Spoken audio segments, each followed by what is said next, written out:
और दोस्तों, आपका एलएलबी कांसेप्ट क्लासेस में स्वागत है। आज हिंदी का एक mock test, combined mock test है। इसमें कुछ करंट और जीएस के भी क्वेश्चन हैं, सॉल्व करेंगे। पहला क्वेश्चन है, निम्नलिखित में मौखिक अभिव्यक्ति का रूप क्या है, यानी मौखिक भाषा क्या है, आपको बताना है। पहला है शुद्धवर्तनी, दूसरा ऑप्शन है बी ऑप्शन है सुलेख, तीसरा ऑप्शन है श्रुतिलेख, तो चौथा ऑप्शन है आशु भाषण। बताइए इसका आंसर क्या होगा, अपने मन में सोच लीजिए इसका आंसर क्या होगा। तो इसका आंसर हो जाएगा डी, यानी मौखिक अभिव्यक्ति का रूप क्या है, आशु भाषण। यानी जब भाषण हम देते हैं तो वो भाषा जो होती है मौखिक भाषा होती है। हम लोग जानते हैं भाषा के 3 रूप होते हैं। पहला लिखित भाषा का एग्जाम्पल है समाचार पत्र, लेटर, किताबें, ये सब लिखित भाषा का एग्जाम्पल है। सांकेतिक भाषा, ट्रैफिक सिग्नल, ये सांकेतिक भाषा का एग्जाम्पल है। और भाषण जो है या टॉकिंग करना, बातचीत करना, ये मौखिक भाषा का एग्जाम्पल है। आप मेरे चैनल को सब्सक्राइब करिए, लाइक करिए, कमेंट करिए। कोई सजेशन है तो आपको वेलकम है, बिल्कुल दीजिए। आगे शुरू करते हैं दूसरा क्वेश्चन। हिंदी भाषा में कितनी बोलियां हैं, तो हिंदी भाषा में कितनी बोलियां हैं आपको बताना है। पहला ऑप्शन है 15, दूसरा ऑप्शन है 15 बोलियां, दूसरा ऑप्शन है हिंदी भाषा में कितनी बोलियां, पहला ऑप्शन है 15, बी ऑप्शन है 25, सी ऑप्शन है 18 और डी ऑप्शन है 22। तो दूसरे का आंसर दीजिए क्या हो जाएगा। तो हिंदी भाषा में 18 बोलियां हैं, यानी जो बोली होती वो क्षेत्रीय होती है और भाषा एक जो है उसका विस्तार ज़्यादा होता है। आगे अगला क्वेश्चन लेते हैं, क्वेश्चन नंबर 3। भारतेंदु युग से निकलने वाली पत्रिका कौन सी है। भारतेंदु युग में निकलने वाली पत्रिका युग बताना है। पहला ऑप्शन है कविवचन सुधा हिंदी प्रदीप, दूसरा ऑप्शन सरस्वती माधुरी और तीसरा ऑप्शन है कल्पना ज्ञानोदय, चौथा ऑप्शन है नवनीत कादम्बिनी। तो तीसरे का आंसर दीजिए, तीसरे का आंसर क्या हो जाएगा। तो तीसरे का जो सही युग्म है वो कविवचन सुधा हिंदी प्रदीप। भारतेंदु युग में निकलने वाली पत्रिका का युग्म है कविवचन सुधा हिंदी प्रदीप। अगला क्वेश्चन लेते हैं, क्वेश्चन नंबर 4। तद्भव पत्रिका के संपादक का नाम आपको बताना है। तद्भव पत्रिका के संपादक कौन है, ऑप्शन देख लेते हैं। पहला ऑप्शन है लीलाधर जागुड़ी, बी ऑप्शन है विश्वनाथ प्रताप तिवारी और सी ऑप्शन है हरे प्रकाश उपाध्याय, डी ऑप्शन है अखिलेश। तो इसका आंसर दीजिए, चौथे का आंसर क्या हो जाएगा। तो तद्भव पत्रिका के संपादक का नाम है अखिलेश। अगला क्वेश्चन लेते हैं, क्वेश्चन नंबर 5वां। ये एक जो है पंक्ति है, आपको बताना है ये पंक्ति किसने लिखा है या किसने कहा है। 12 बरस लो कुकुर जीवे अरु 13 लो जिए सियार, यह पंक्ति किसने लिखा है ये आपको बताना है।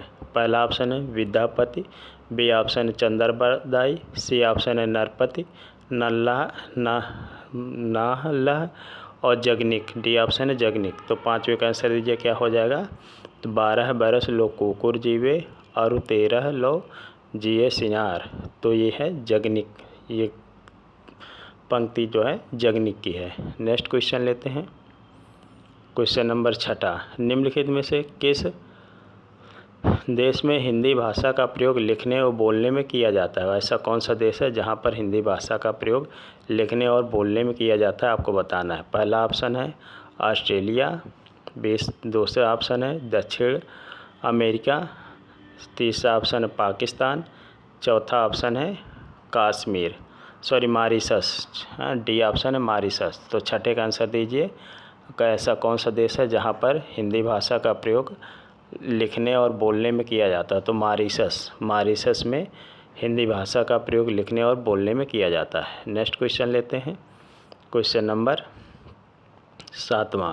सूरसागर किस भाषा की रचना है, आपको बताना है सूरसागर किस भाषा की रचना है। पहला ऑप्शन अवधी, दूसरा ऑप्शन बुंदेली, सी ऑप्शन है ब्रज और डी ऑप्शन छत्तीसगढ़ी। सातवें का आंसर दीजिए, सूरसागर किस भाषा की रचना है? तो इसका आंसर हो जाएगा सी, ब्रज भाषा की रचना है। नेक्स्ट क्वेश्चन लेते हैं, क्वेश्चन नंबर 8। वीरों का कैसा हो वसंत कविता किसने लिखी? ये आपको बताना है। लेखक हैं, पहला ऑप्शन है सुमित्रा कुमारी चौहान,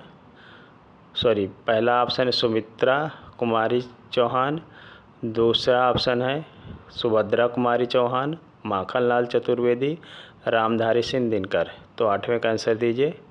तो 8वें का आंसर हो जाएगा सुभद्रा कुमारी चौहान। वीरों का कैसा हो वसंत कविता किसने लिखा? सुभद्रा कुमारी चौहान ने लिखा। नेक्स्ट क्वेश्चन लेते हैं, क्वेश्चन नंबर 9।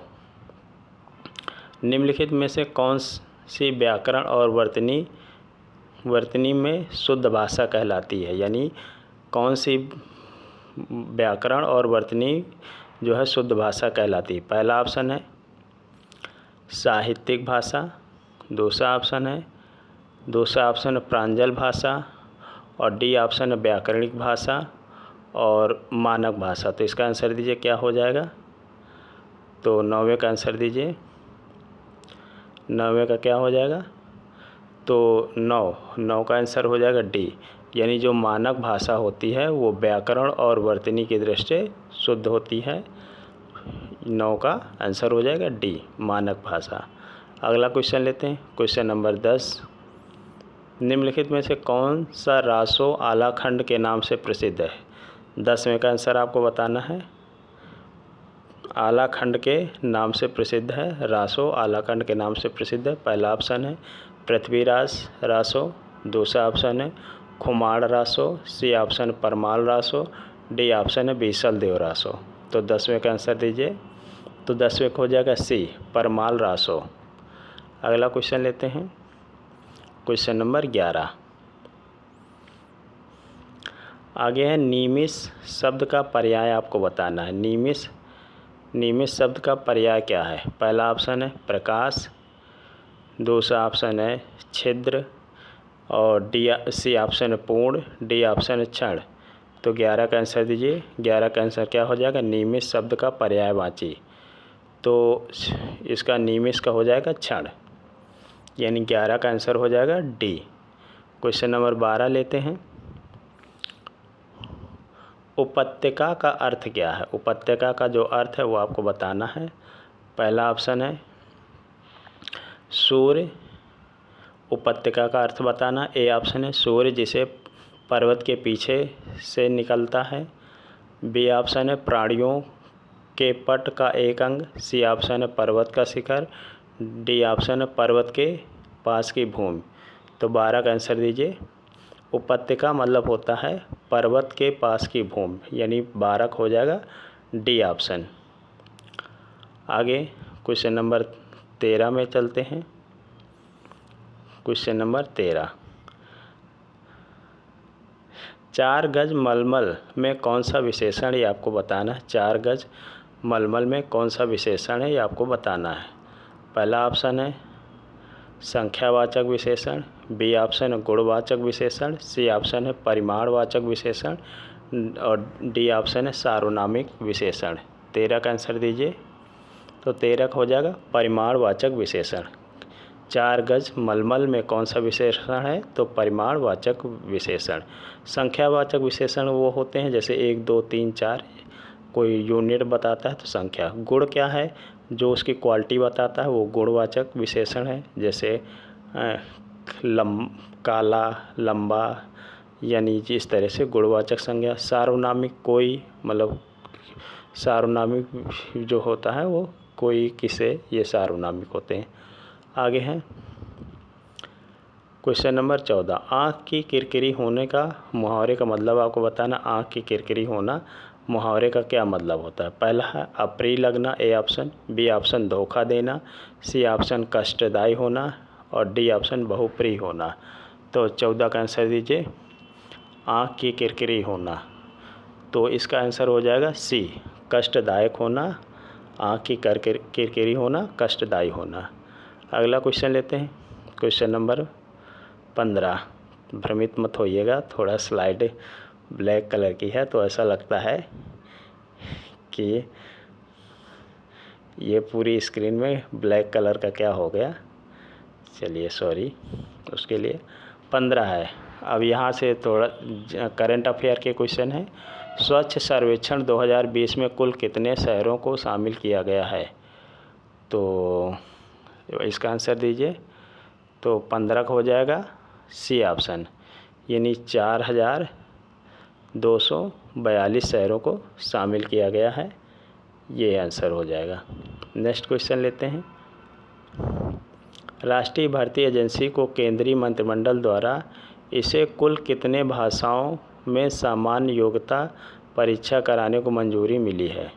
तो ये बताना है। राष्ट्रीय भर्ती एजेंसी को केंद्रीय मंत्रिमंडल द्वारा इसे कुल कितने भाषाओं में समानता योग्यता परीक्षा कराने को मंजूरी दी गई है? पहला ऑप्शन है 8, बी ऑप्शन है 10, सी ऑप्शन है 12, डी ऑप्शन है 14। तो 16 का आंसर दीजिए। तो 16 हो जाएगा सी, यानी 12 भाषाओं में परीक्षा कराने के लिए मंत्रिमंडल द्वारा मान्यता मिली है। आप वीडियो को थोड़ा स्पीड में बढ़ा करके देख लीजिएगा, क्योंकि स्लो अगर आपको, ये 2020 का है, इससे कोई मतलब नहीं।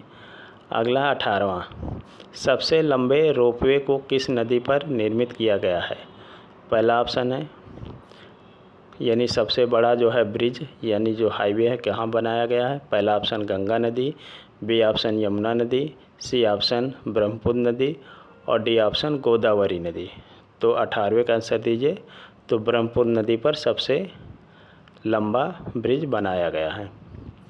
नेक्स्ट क्वेश्चन लेते हैं। हाल ही में आत्मनिर्भर सप्ताह किस आत्मनिर्भर सप्ताह कब से कब मनाया गया आपको बताना है। पहला ऑप्शन है 1 से 14 जुलाई, बी ऑप्शन है 14 से 21 जुलाई, सी ऑप्शन 21 से 28 जुलाई, डी ऑप्शन है 7 से 14 अगस्त। तो आत्मनिर्भर सप्ताह किस सप्ताह में मनाया जाता है आपको बताना है। तो 19 का हो जाएगा 7 से 14 अगस्त। नेक्स्ट क्वेश्चन लेते हैं। देवलाली से दानापुर किसान रेल राज्य स्टेशन प्रारंभ होकर कहाँ पहुँचेगी? तो ये आपको बताना, देवलाली दानापुर किसान रेल राज्य स्टेशन से प्रारंभ होकर कहाँ पहुँचेगी? पहला ऑप्शन महाराष्ट्र, उत्तर प्रदेश, महाराष्ट्र से चल के उत्तर प्रदेश, बी ऑप्शन है महाराष्ट्र मध्य प्रदेश, सी ऑप्शन बिहार से दिल्ली और डी ऑप्शन है महाराष्ट्र बिहार। तो 20 का आंसर क्या हो जाएगा ये आप बताइए। 20 का आंसर हो जाएगा बी ऑप्शन महाराष्ट्र से मध्य प्रदेश, यानी 20 का आंसर हो जाएगा 20 का आंसर हो जाएगा डी, महाराष्ट्र से बिहार आंसर हो जाएगा डी ऑप्शन। नेक्स्ट क्वेश्चन लेते हैं। क्वेश्चन नंबर 21, लोकसभा सदस्य के लिए न्यूनतम आयु कितनी होनी चाहिए? लोकसभा सदस्य के लिए न्यूनतम आयु कितनी होनी चाहिए आपको बताना है। पहला ऑप्शन है 21 वर्ष, दूसरा ऑप्शन है 25 वर्ष, सी ऑप्शन है 30 वर्ष, डी ऑप्शन है 35 वर्ष। तो 21 का आंसर दीजिए। 21 का आंसर क्या हो जाएगा? 21 का हो जाएगा बी, लोकसभा के लिए 21 वर्ष, राज्यसभा के लिए 30 वर्ष और राष्ट्रपति के लिए 35 वर्ष, और जो नगर निगम है या पंचायत का चुनाव लड़ने के लिए 21 वर्ष, वोट देने की आयु 18 वर्ष। आप कमेंट में बताइएगा किस वर्ष राजीव गांधी की सरकार ने 21 वर्ष से कटा करके उम्र 18 वर्ष कर दिया था और किस संविधान संशोधन द्वारा, अगर याद है तो ज़रूर बताइएगा। अगला है, भारत में टेलीग्राम सेवा कब प्रारंभ किया गया? तो टेलीग्राम सेवा जब प्रारंभ किया गया आपको बताना है। पहला ऑप्शन है भारत में टेलीग्राम सेवा कब प्रारंभ किया गया आपको बताना है। पहला ऑप्शन 1851 में, B option 1854, C option 1927, D option है 1948। तो बताइए इसका आंसर क्या हो जाएगा। टेलीग्राम सेवा कब प्रारंभ किया गया ये आपको बताना है। क्वेश्चन नंबर 22, तो ये 1851 में शुरू हो गया था टेलीग्राम लाइन। नेक्स्ट क्वेश्चन लेते हैं। क्वेश्चन नंबर 23, हाँ, आयकर से प्राप्त राशि जाती है, जो आयकर से राशि प्राप्त होती है वो किसके पास जाती है, ये आपको बताना है। पहला ऑप्शन केंद्र सरकार, बी ऑप्शन राज्य सरकार, सी ऑप्शन ए बी दोनों, डी ऑप्शन निगम के प्राधिकारी को। तो 23 का आंसर दीजिए, क्या हो जाएगा। 23 का आंसर हो जाएगा आयकर से जो राशि प्राप्त होती है वो दोनों के पास जाती है, यानी केंद्र के पास भी और राज्य के पास भी। 23 का हो जाएगा सी आंसर। आगे है, निम्नलिखित में से किस पर्यावरण बिंदु को जल पुरुष की संज्ञा प्रदान की गई है। जल पुरुष के नाम से किसको जाना जाता है, आपको बताना है। पहला ऑप्शन है सुंदरलाल बहुगुणा, बी ऑप्शन है राजेंद्र सिंह, सी ऑप्शन है बी वेंकटेश्वरलू, सी ऑप्शन है डी ऑप्शन है सलीम अली। तो बताइए जल पुरुष के नाम से किसको जाना जाता है। 24 का आंसर दीजिए। तो राजेंद्र सिंह को जो है जल पुरुष के नाम से जाना जाता है। सलीम अली इनको पक्षी विशेषज्ञ है। सुंदरलाल बहुगुणा ये पर्यावरण विशेषज्ञ हैं। नेक्स्ट क्वेश्चन लेते हैं, और मेरे चैनल को आप सब्सक्राइब करिए, लाइक करिए, कमेंट करिए। अगला क्वेश्चन लेते हैं, क्वेश्चन नंबर 25। चक्रवात निम्नलिखित में से किस कारण आता है, ये आपको बताना है। पहला ऑप्शन है निम्न दाब, बी ऑप्शन है पहला ऑप्शन है निम्न दाब, बी ऑप्शन उच्च दाब, सी ऑप्शन है निम्न तापमान और डी ऑप्शन उच्च घनत्व। तो 25 का आंसर दीजिए। चक्रवात निम्नलिखित में से किस कारण आता है। तो 25 का हो जाएगा निम्न दाब। निम्न दाब के कारण जो है चक्रवात आता है। नेक्स्ट क्वेश्चन लेते हैं, क्वेश्चन नंबर 26। कोणार्क का सूर्य मंदिर किस राज्य में है, आपको बताना है। कोणार्क का सूर्य मंदिर किस राज्य में है। पहला ऑप्शन है उड़ीसा, बी ऑप्शन है झारखंड, सी ऑप्शन है आंध्र प्रदेश, डी ऑप्शन है मध्य प्रदेश। तो 26 का आंसर बताइए। कोणार्क का सूर्य मंदिर कहाँ है। तो कोणार्क का सूर्य मंदिर उड़ीसा, यानी ए ऑप्शन सही होगा। नेक्स्ट क्वेश्चन लेते हैं, क्वेश्चन नंबर 27। हरिप्रसाद चौरसिया का संबंध किससे, आपको बताना है। हरिप्रसाद चौरसिया का संबंध किस संगीत वाद्य यंत्र से है, ये आपको बताना है। तो पहला ऑप्शन है bansuri, B option sarod, C option sitar, D option है वीणा। तो बताइए हरिप्रसाद चौरसिया का संबंध किससे है।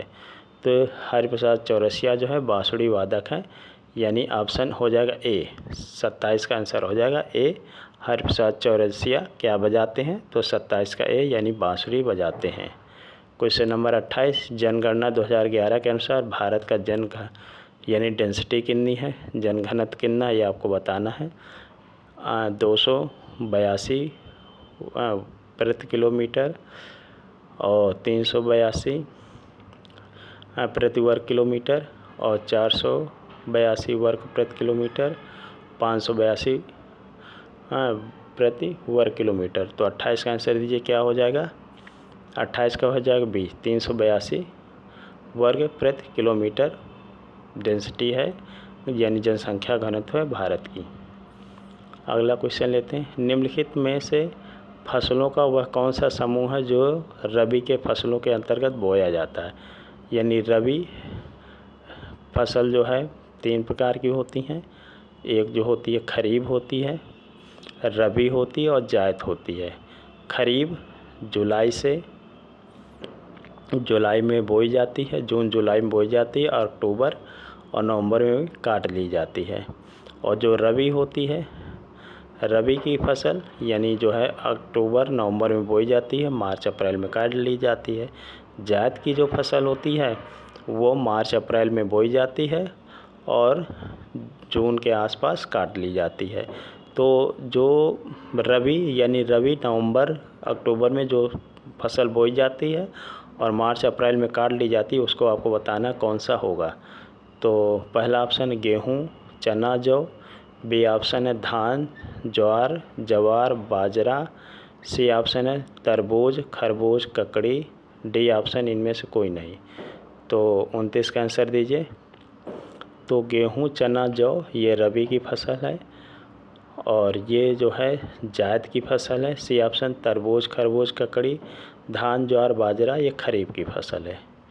अगला क्वेश्चन लेते हैं, क्वेश्चन नंबर 3। जैव विविधता शब्द का संप्रत्यय में प्रयोग किसके द्वारा किया गया? जैव विविधता शब्द का प्रयोग किसके द्वारा किया गया ये आपको बताना है।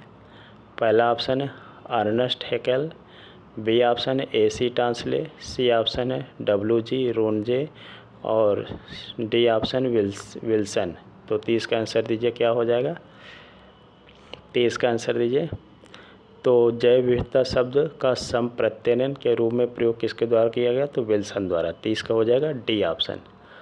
अगला क्वेश्चन लेते हैं, क्वेश्चन नंबर 31। भारत का सबसे पुराना NGO आधारित संरक्षण अनुसंधान कौन है? ये आपको बताना है। भारत का सबसे पुराना NGO आधारित संरक्षण अनुसंधान कौन है? ये आपको बताना है। पहला विज्ञान एवं पर्यावरण केंद्र नई दिल्ली, बी ऑप्शन है Bombay natural history society Mumbai, C option है पश्चिम विज्ञान केंद्र कोयम्बटूर, डी ऑप्शन है भारतीय वनस्पति सर्वेक्षण संस्थान। तो 31 का आंसर बताइए। तो ये हो जाएगा 31 का आंसर हो जाएगा B, Bombay natural history society Mumbai. अगला क्वेश्चन लेते हैं, क्वेश्चन नंबर 32। किस सरकार ने मो सरकार अभियान चलाया है? यानी किस सरकार ने मो सरकार अभियान लॉन्च किया, ये आपको बताना है। पहला ऑप्शन है Paschim Bangal, B option Tripura, C option Nagaland और डी ऑप्शन उड़ीसा। तो 32 का आंसर बताइए, क्या हो जाएगा? तो उड़ीसा सरकार ने मो सरकार अभियान लॉन्च किया है। उड़ीसा सरकार, उड़ीसा की राजधानी भुवनेश्वर है। अगला क्वेश्चन लेते हैं, क्वेश्चन नंबर 33। मैट्रिक्स रिकॉर्ड किसका रजिस्टर्ड है? ये आपको बताना। मैट्रिक्स रिकॉर्ड किसका रजिस्टर है? ए ऑप्शन खतरे में स्थित विदेशी प्रजाति, बी ऑप्शन खतरे में स्थित वन्यजीव प्रजाति, सी ऑप्शन मानव जनित गतिविधियों के तहत खतरे में जलीय स्थान, डी ऑप्शन है इनमें से कोई नहीं। 33 का आंसर दीजिए, क्या हो जाएगा? तो 33 का हो जाएगा सी, मैट्रिक्स रिकॉर्ड में मानव जनित गतिविधियों के तहत खतरे में जलीय स्थान इनको रजिस्टर किया जाता है। नेक्स्ट क्वेश्चन लेते हैं, क्वेश्चन नंबर 34। वन्यजीव संरक्षण के क्षेत्र में अदम्य साहस दिखाने के लिए कौन सा पुरस्कार प्रदान किया जाता है? ये आपको बताना है। पहला ऑप्शन है इंदिरा गांधी पर्यावरण पुरस्कार, बी ऑप्शन है मेंदिनी पुरस्कार, सी ऑप्शन है अमृता देवी विश्नोई पुरस्कार, डी ऑप्शन पीताम्बर पंत पुरस्कार। वन्यजीव संरक्षण के क्षेत्र में अदम्य साहस दिखाने के लिए कौन सा पुरस्कार दिया जाता है, ये आपको बताना है। 34, तो 34 का हो जाएगा, यानी 34 का आंसर हो जाएगा डी। धन्यवाद दोस्तों, आज यहीं तक क्वेश्चन थे। नमस्कार। आप मेरे चैनल को सब्सक्राइब करिए, लाइक करिए, कमेंट करिए। नमस्कार।